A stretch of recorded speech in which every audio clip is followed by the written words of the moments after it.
Ito yung hot spring dito sa Municipality of Santiago. Ito yung tawag na yung Mapaso. Ayan o. Ayan, yan mga tol, yung may parang ginawang swimming pool dyan, yan, mainit yan. At dito naman, may bandang itaas na yan, yung may flowing dyan, malamig naman yung tubig dyan. Ayan, hanggang doon sa baba, yun o. May parang swimming pool din. So malamig naman ang tubig dyan, no? Ibig sabihin, nagsasalubong dito yung mainit at saka yung malamig na tubig. Ayan, no? May mga katis na dito mga tol, no? Ang entrance fee lang dito is 20 pesos. Kapag ka senior is 15 pesos. So may discount. Pati mga estudyante, ano kayo, no? So maganda naman.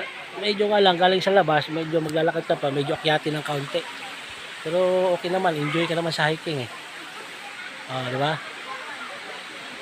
So yung mga gusto magpasyal, punta lang kayo ng Municipality of Santiago dito sa Mapaso.